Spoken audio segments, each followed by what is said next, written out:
Welcome to a Tin Dog podcast, discussing the final part of the trilogy of Fifth Doctor stories, Big Finish release number 175, Prisoners of Fate. Now I may have missed something. In fact, I'm quite sure I have. I'm not sure how Nyssa, who is considerably older than the rest of the TARDIS crew, was rejuvenated. I think I've missed an episode. I'm going to have to nip back in time and re-listen to a handful of Big Finishes dating back nearly 4 years, because this current TARDIS team of Nyssa, Turlough, Tegan and the Fifth Doctor has been stunningly good, but time marches on, and to the casual observer this could mean the end of Nyssa's story arc, to the casual observer.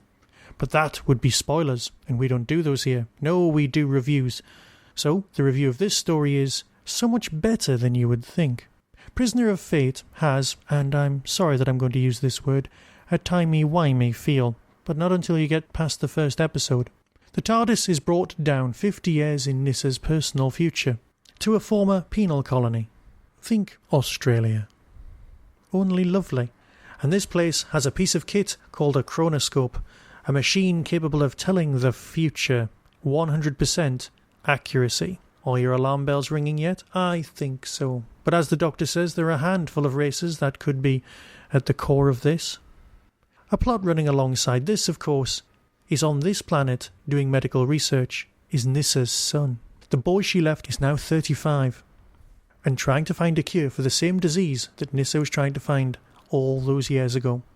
There are enough threads and strands to keep everyone occupied, especially when the truth behind the chronoscope is revealed. It's a startlingly good little romp. Nowhere near as confusing as it could be, but obviously for the cast who are merely actors, not the easiest to follow. Probably on paper, because everything's plain as the nose on your face when you listen to it here. The villain of the piece is an inspired piece of writing, something that should have happened in Doctor Who a long time ago. And in the books, it kind of did, but let's not go there. It's also very difficult to go into any further depth when it comes to reviewing this story than to say it's very good, because it's just spoilerful. It's laden left, right and centre with, well, the completion of Nyssa's arc. Nyssa has been a complicated character. Big Finish, as always, have done wonders with her. They've taken someone who, in many respects, could be seen as two-dimensional and given her teeth, a mind, and they've just extrapolated the wonderfulness that was always present in the background of Nyssa's character. In keeping with the rest of the trilogy, this one is Nyssa-centric. The last one was Tegan-centric, and before that, Turlough-centric. It all makes sense. Turlough's character always hovers on the edge of being a mockery of itself, but never quite does so, and is always true to the original BBC version. Yes, it oversteps that radio TV mark where you go, yes, you are explaining things, but Big Finish are so good at avoiding the clumsy exposition and the clumsy realisation of what's going on before the cast's eyes. How many plays have we experienced where people lose their eyesight just in order to have things described?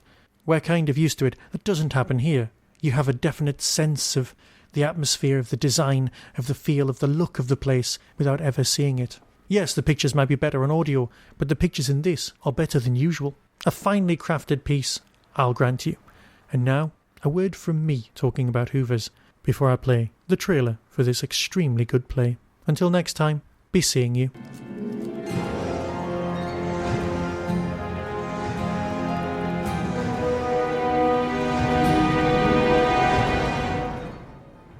On Saturday the 31st of August 2013, Hooverville 5 will happen. Located in Derby's The Quad, that's in the Cathedral Quarter, one of the best Doctor Who conventions in the UK will happen.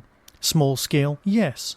Intimate, yes. A damn good laugh, most certainly. As well as the obligatory podcasters, this year's guests will include Graham Harper, Simon Fisher-Becker, Kevin Davies, and Alec Wills.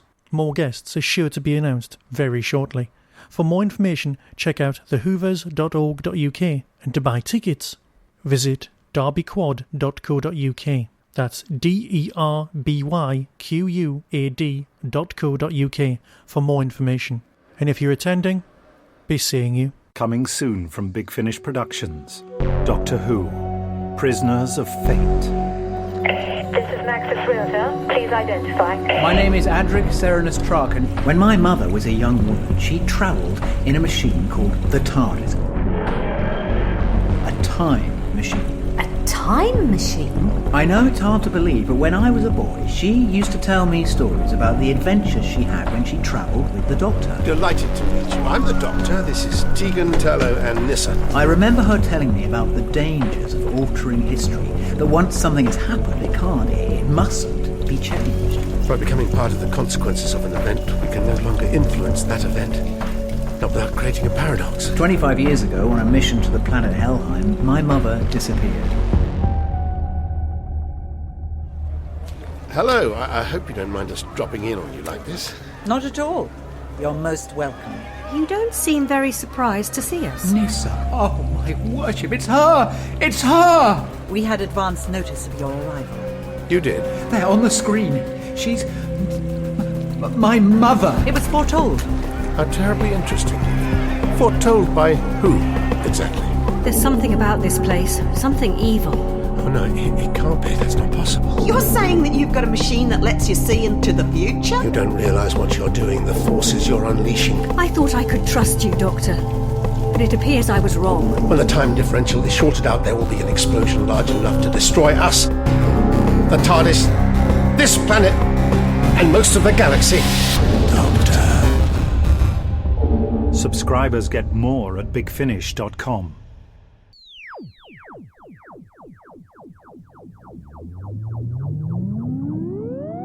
You've been listening to the Tin Dog Podcast. Doctor Who and its connected properties are copyright and trademark of the BBC. No infringement is intended. To contact the show, email tin-dog@hotmail.co.uk. Whostrology, a Time Traveller's Almanac, is available through Telos Publishing or Amazon. Visit www.whostrology.com for further information. The Tin Dog Podcast is a founder member of the Doctor Who Podcast Alliance.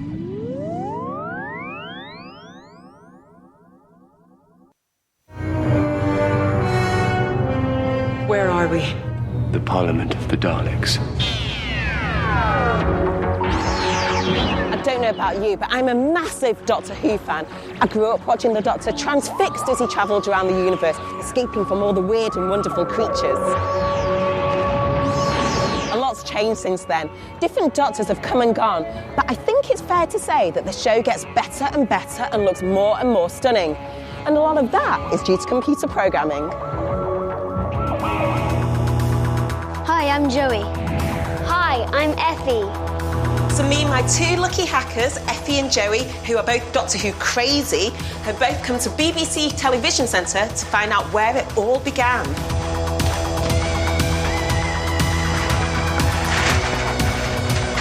Back in the 1960s, when Doctor Who started, they used to make all these props by hand. I mean, they still make some of the props by hand now, but it's all a bit time-consuming, so how else do you think they make them?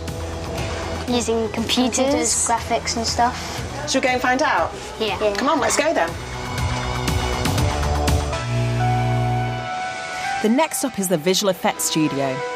There are many elements that go into making Doctor Who such an amazing, magical show.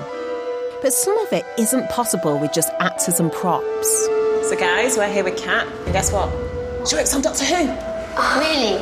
Yeah. Do you actually do the episodes and stuff like that? Yeah, the Milk works on a lot of the Doctor Who episodes. Kat shows the children how computers are used to produce really exciting visual effects for the series. So, let's have a look at this Dalek. This is one Dalek by itself, but yeah, he looks lonely. So, how do you think we could make a bunch more Daleks? Copy and paste. Well, we could do that, but it would take a really, really long time. So, instead, we're going to be lazy and use some programming. And I've got this little bit of script here, and I can run that to make a set of Daleks, 6 rows with 6 in each row. So with this piece of code, we can create 6 rows of 6 Daleks from the one original Dalek. The code tells us that for each row and for every position within the row, make 1 Dalek. Then move the Dalek into position.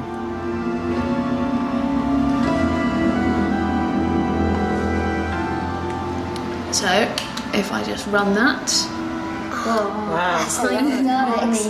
we have a little army of Daleks. When I watched Doctor Who as a kid, often from behind the sofa, you could only ever have a few Daleks on screen because they were actual props. But here we're creating whole armies with a little computer code. It's terrifying. What's even more amazing is that every single Dalek in the army can behave independently. Using a piece of code called the RAND command, we can instruct each Dalek to move its eye stalk, head and body randomly. So can we all have a go at changing the code? Yeah, sure. We could make them look in the same direction if you like. Yeah, that would look cool. So let's change the head rotate, because that's which direction they're looking in. So instead of this, which picks a random number, what we're going to do is we can put in just a number that you choose. So let's give them a number. I don't know. Pick a number. By changing the code, we replace the RAND command with a set number, and hey presto, you have an army of Daleks going in one direction. And they're all looking in the same, exactly the same way. So you won't want to be facing them? But that's exactly what we're going to do, as visual effects artist Rose puts our acting skills to the test. Right, Rose? What's our motivation? In this scene, it's the Dalek Parliament. So you're all surrounded by Daleks, and I want you to look like kind of scared. Brilliant. Yeah, that works, like that. Brilliant. And action.